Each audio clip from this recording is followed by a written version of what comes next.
Hello all, I'm Dr. Srilata. I'm practicing dentistry in Australia from past 12 years. So 10 years నుంచి own practice run చేస్తున్నాను along with my husband Dr. Ram. He is also a dentist and he's been working in Australia from past 17 years. So మా practice ఎక్కడుందంటే బంగిండోర్ అని NSW state కిందకు వస్తుంది. But Australia capital city Canberra కి 25 minutes drive. So we live in Canberra and we do up and down every day. చాలా రోజుల నుంచి video చేద్దాం అనుకుంటున్నాను, ఎందుకంటే మా ఫ్రెండ్స్ రిలేటివ్స్ అందరూ అడుగుతూ ఉన్నారు. సో ఒకసారి టూర్ చేస్తే బాగుంటుంది అని ఈ వీడియో చేస్తూ ఉన్నాను.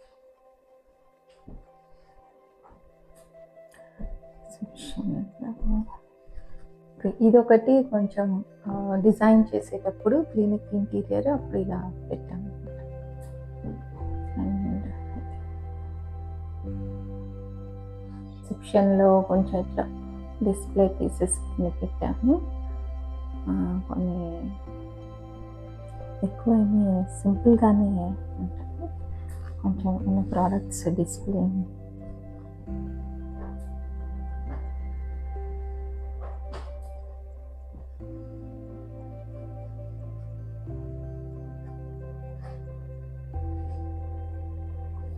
చిన్న చిన్న షెల్ఫ్స్ ఇచ్చారు, కానీ కింద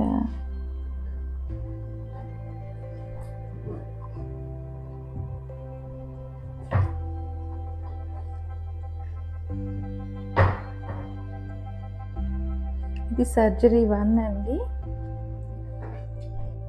ఎక్కువగా ఈ రూమ్లోనే ట్రీట్మెంట్స్ చేస్తూ ఉంటాము. సో ఇది గ్రీన్ దీంతో డిజైన్ చేయించాము. సో గ్రీన్ కలర్ చైర్, అలాగే matching olive green backdrop. So ఈ జాయినరీ అంతా కూడా చాలా ఇన్స్ట్రుమెంట్స్ ఉంటాయి డెంటిస్ట్రీలో. సో చాలా ఎక్విప్మెంట్ ఉంటుంది. సో అవన్నీ కూడా స్టోర్ చేసుకునేదానికి అన్నీ అన్నమాట. అండ్ ఇది స్కానర్, ఇంట్రాఓరల్ స్కానర్ అంట. సో ఈ రూమ్లో నుంచి వ్యూ చాలా బాగుంటుంది. ఈ రూమ్లో నుంచి వ్యూ చాలా బాగుంటుంది. అందరు కూడా చాలా లైక్ చేస్తారు. ఇది ఇంట్రాఓరల్ ఎక్స్రే యూనిట్ అండి. అంటే నోట్లో చిన్న చిన్న ఫిల్మ్స్ పెట్టి పళ్ళని ఎక్స్రే తీస్తాం కదా, ఆ యూనిట్ అన్నమాట. సో ఏమన్నా కొన్ని పళ్ళ వరకు చూడటానికి కానీ, పళ్ళని దగ్గరగా చూసే ఏమన్నా హోల్స్ ఉన్నాయా, ఏమైనా ఇన్ఫెక్షన్ ఉందా అని చూసేదానికి చాలా బాగా ఉపయోగపడుతుంది. ఈ ఎక్స్రేస్ అనేవి డెంటిస్ట్రీలో చాలా రెగ్యులర్గా తీస్తూ ఉంటాం అన్నమాట. ఈవెన్గా రెగ్యులర్ స్క్రీనింగ్కి కానీ, లైక్ 6 months చెకప్స్లో యూజువల్గా ఎవ్రీ 2 yearsకి it's recommended to take x-rays అనమాట, ఏం ఇష్యూస్ లేనప్పుడు కూడా. సో ఏమన్నా చిన్న చిన్న హోల్స్ స్టార్ట్ అవుతున్న పళ్ళ మధ్య అలాంటి వాటిని ఎర్లీగా డయాగ్నోస్ చేసి ఎర్లీగా ఫిక్స్ చేయొచ్చు. లేదు నొప్పి వచ్చినప్పుడే తీయించుకుంటాము, నొప్పి వచ్చినప్పుడే అని అంటే చాలా డ్యామేజ్ ఆల్రెడీ జరిగిపోయి ఉంటుంది. అప్పుడు ఫిల్లింగ్స్కి పనికి రాదు, క్లీనింగ్కి పనికి రాదు, ఇంకా తీసేయాల్సి రావడమో, లేదా major treatments like root canal treatment కానీ ఇలాంటి వాటికి వెళ్ళడము జరుగుతూ ఉంటుంది. సో ఎవరైనా డెంటిస్ట్ మీకు ఎక్స్రే అవసరమో, ఎక్స్రే తీయాలి అని అంటే కంగారు పడద్దు, అంటే తీయించుకోండి. ఏమన్నా ప్రాబ్లం ఉంటే తెలుస్తుంది. ఇంకా చెప్పాను కదా ఎక్స్రే ఫిల్మ్స్ అని, ఇవన్నమాట. ఇవి ఇలా సైజెస్ వైజ్ ఉంటాయి. ఇది రెగ్యులర్ సైజ్ అనమాట ఈ ఫిల్మ్స్. ఇంకొంచెం మౌత్ ఓపెనింగ్ చిన్నగా ఉండేవాళ్ళు గానీ, కొంచెం టీనేజ్ పిల్లలు కానీ, అలాంటి వాళ్ళకి ఇది స్మాల్ సైజ్. ఇంకోటి ఇంకా వెరీ స్మాల్ సైజ్ ఉంది. సైజ్ 0 ఇది చిన్న పిల్లలకి అవసరమైతే under 3 year old, 5 year old ఉంటారు కదా! వాళ్ళకి ఇది బాగా కరెక్ట్‌గా ఫిట్ అవుతుందనమాట. సర్జరీ 1 ఇక్కడి నుంచి ఇలా ముందుకెళ్తే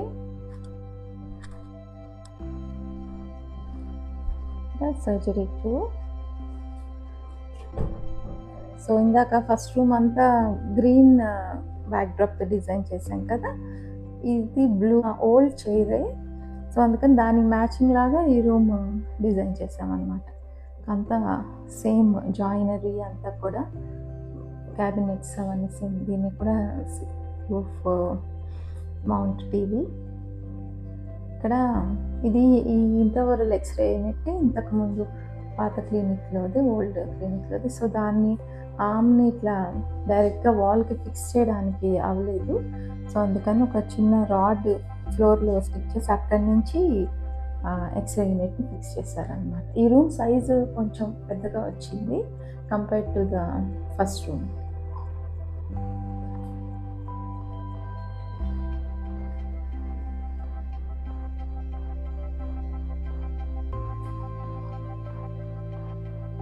సో, అక్కడి నుంచి ఇది థర్డ్ సర్జరీ. ఇది ఆరెంజ్ థీమ్. ఇంకా చైర్ వేయలేదు ఇక్కడ. ఫ్యూచర్‌లో అవసరమైతే వేసుకో. సేమ్ డిజైన్ అనమాట. అంతా క్యాబినెట్స్ అవన్నీ కూడా. ఇది మీరు చూసి అనుకోవచ్చు ఏంటి ఇక్కడ స్కల్ ఉందని. మీరు జాగ్రత్తగా చూస్తే దీనికి బ్రేసెస్ ఉన్నాయి. అంటే నేను బ్రేసెస్ కోర్స్ చేసేటప్పుడు ఆ కోర్స్‌లో ఇచ్చారనమాట. దీని మీద ప్రాక్టీస్ చేశాము. సో, అది ఇక్కడ కూర్చొని ఉందనమాట అంతే.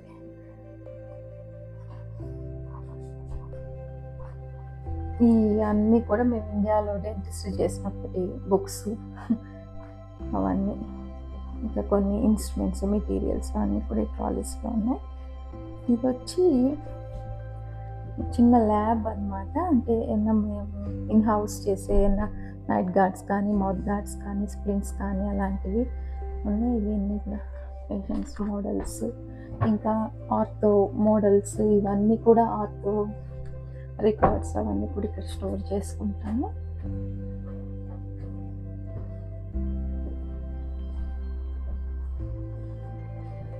సో, ఇక్కడ ఒక ఎక్స్ట్రా రూమ్ ఉంది. ఇక్కడ ఏమైనా ఎక్స్ట్రా మెటీరియల్స్ అవి ఇక్కడ పెట్టుకుంటాం. ప్లస్ స్టాఫ్ కూడా ఎప్పుడైనా లంచ్ ఇక్కడ కూర్చొని చేస్తాం. ఇంకోటి this is the very important part in our clinic. This is the sterilization area.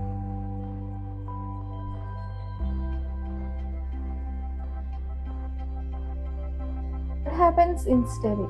So, ఇందులో యూజ్ చేసిన ఇన్స్ట్రుమెంట్స్ అన్నీ కూడా తీసుకొని వచ్చి ట్రీట్మెంట్ అయిపోయిన తర్వాత after each and every patient staff తీసుకొని వచ్చి, ఆ నర్స్ కానీ తీసుకొని వచ్చి ఈ షింక్లో క్లీన్ స్క్రబ్ చేసి నీట్‌గా క్లీన్ చేసిన తర్వాత ఏమైనా లెఫ్ట్ ఓవర్ సిమెంట్స్ కానీ, బ్లడ్ కానీ ఇలాంటివి ఉన్నప్పుడంతా క్లీన్ చేసి ఈ అల్ట్రాసోనిక్ క్లీనర్‌లో మళ్ళీ క్లీన్ చేస్తారు. సైకిల్ రన్ చేస్తారు. మళ్ళీ అక్కడి నుంచి తీసిన తర్వాత ఇన్స్ట్రుమెంట్స్‌ని డ్రై చేస్తారు. అల్ట్రాసోనిక్ క్లీనర్‌లో క్లీన్ చేసిన ఇన్స్ట్రుమెంట్స్‌ని మళ్ళీ ఈ షింక్‌లో డ్రై చేస్తారు. వాటర్ కింద మళ్ళీ రిన్స్ చేస్తారు. ఆ కెమికల్స్ ఏమన్నా ఉంటే అవంతా పోయేదానికి. డ్రై చేసి తర్వాత డ్రైయింగ్ కోసం ఇట్లా మ్యాట్స్ వేసుకొని దాని మీద ఇన్స్ట్రుమెంట్స్‌ని డ్రై చేస్తారు. డ్రై చేసిన తర్వాత అలా డ్రై చేసిన ఇన్స్ట్రుమెంట్స్‌ని ప్యాక్ చేస్తారు. ఎలా ప్యాక్ చేస్తారు? ఇవన్నమాట. అన్ని ఈ ప్యాకెట్స్ డిఫరెంట్ సైజెస్‌లో ఉంటాయి. ఇవన్నీ కూడా స్టెరీ ప్యాక్స్. ఇవన్నీ కూడా డిస్పోజబులే. వన్స్ ఇందులోంచి ఇన్స్ట్రుమెంట్స్ తీసిన తర్వాత ఇంక ఇవి డిస్పోజబుల్. ఆటోక్లేవ్ స్టెరిలైజేషన్ అనేది ప్రతి dental practice is very important and mandatory. Especially in Australia అది rules and regulations. It's must and should you need to sterilize the instruments in autoclave. And also ఈ ఆటోక్లేవ్‌కి only instrument స్టెరిలైజేషనే కాకుండా రోజుకి మనం 2-3 extra టెస్టులు కూడా రన్ చేస్తాము. So, day స్టార్టింగ్‌లోనే ఆటోక్లేవ్ సరిగ్గా వర్క్ చేస్తుందా లేదా అనే దానికి వాక్యూమ్ టెస్ట్ అనేది చేయాలి. తర్వాత ఇప్పుడు మన ఇన్‌స్ట్రుమెంట్స్‌లోకి అసలు ఎయిర్ వెళ్తుందా? అసలు క్లీన్ చేస్తుందా? సరిగ్గా స్టెరిలైజ్ అవుతున్నాయా? అని చెక్ చేసేదానికి there are different kind of tests ఉంటాయి. హెలిక్స్ టెస్ట్ అని, బోవియంటిక్ టెస్ట్ అని ఇలాంటి టెస్ట్‌లు. కొన్ని టెస్ట్‌లయితే ఎవ్రీడే రన్ చేయాలి. కొన్ని టెస్ట్స్ అయితే వీక్లీ వన్స్ రన్ చేయాలి. కానీ ప్రతి ఇన్‌స్ట్రుమెంట్‌ని ప్యాక్ చేసిన ఇన్‌స్ట్రుమెంట్స్ కొన్ని ఆహ్, క్రిటికల్ ఇన్‌స్ట్రుమెంట్స్ అని ఉంటాయి. అంటే బ్లడ్ టచ్ అవుతా ఉన్నాయి అన్న వాటికి మనం కంపల్సరీ కూడా ఈ పౌచ్‌లో ప్యాక్ చేయాలి. లేబులింగ్ ఉండాలి. డేట్ ఉండాలి. ఎవ్రీ న్యూ గైడ్‌లైన్స్ ప్రకారం సో, ఇప్పుడు ఇవాళ ఇన్‌స్ట్రుమెంట్ స్టెరిలైజ్ చేశాము. కానీ మనం 3 మంత్స్ వరకు యూజ్ చేయలేదనుకోండి, మళ్ళీ దాన్ని రీస్టెరిలైజ్ చేయాలి. మళ్ళీ ప్యాకేజ్ ఓపెన్ చేసేసి, మళ్ళీ నీట్‌గా వాష్ చేసి, మళ్ళీ రీస్టెరిలైజ్ చేసి, మళ్ళీ లేబుల్ వేయాలనమాట. అది లేటెస్ట్ గైడ్‌లైన్స్ ఎన్ఎస్‌డబ్ల్యూ గైడ్‌లైన్స్ ప్రకారం. ఈ స్టేట్ ఇక్కడ ఆస్ట్రేలియాలో కూడా ప్రతి స్టేట్‌కి మళ్ళీ గైడ్‌లైన్స్ ఎక్కువ కాదు, కొంచెం చేంజ్ అవుతూ ఉంటాయి. ఆ గైడ్‌లైన్స్ ప్రకారం మనం ఫాలో అవుతూ ఉంటాము. సో, మీరు కూడా ఎక్కడైనా డెంటల్ క్లినిక్‌కి వెళ్ళినప్పుడు keep N I, make sure మీకు మీ నోట్లో యూజ్ చేసే ఇన్‌స్ట్రుమెంట్స్ ఎలా క్లీన్ చేస్తున్నారు? మామూలుగా ట్యాప్ కింద క్లీన్ చేసి, ఆటోక్లేవ్ చేసి తెస్తున్నారా? లేక వేడి నీళ్ళల్లో ఉడకబెట్టి తీసుకొనొస్తున్నారా? లేదా ట్యాప్ కింద క్లీన్ చేసి తెస్తున్నారా? ఇది ఫుల్ మౌత్ ఎక్స్‌రే యూనిట్.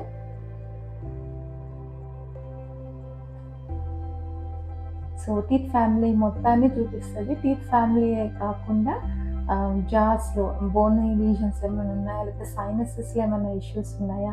ఇలాంటివన్నీ కూడా మనకి చూపిస్తామన్నమాట. కానీ ఇది 2 డైమెన్షనల్ ఎక్స్‌రే. సో, బేసిక్‌గా మనకి డెంటిస్ట్రీలో ఇందాక చూపించాను కదా! ఇంట్రా ఓరల్ ఎక్స్‌రేస్ ఆ చిన్న ఎక్స్‌రేస్ అండ్ ఆల్సో ఈ ఓపీజీ అనేది కొంచెం రెగ్యులర్‌గా యూజ్ చేస్తా ఉంటాము. ఓపీజీ ఎప్పుడైనా విజ్డమ్ టీత్ ఇంపాక్టెడ్ అయ్యి నొప్పొస్తా ఉంది అని అన్నప్పుడు అవి తీసేయాలి కదా! సో, వాటి యాంగిల్ ఎలా ఉంది, నర్వ్‌కి ఎంత క్లోజ్‌గా ఉంది అనేవి అసెస్ చేయడానికి అన్నిటికి ఈ ఎక్స్‌రే చాలా ఉపయోగపడుతుంది. ఇంకోటి మీకు చెప్పాలి. సో, ప్రాక్టీస్ రీజనల్ ఏరియాలో ఉంది అన్నాను కదా! అంటే ఎక్స్‌రే ఇంతకుముందు మేము practicing in this place from past 10 years in బంగిండోర్. సో, 4 ఇయర్స్ నుంచి ఈ బిల్డింగ్‌లో మేము ఇది ఓన్‌గా కన్‌స్ట్రక్ట్ చేయించుకొని మూవ్ అయ్యాము. 6 ఇయర్స్ వరకు కూడా మేము రెంటల్ బిల్డింగ్‌లో ఉండేవాళ్ళము.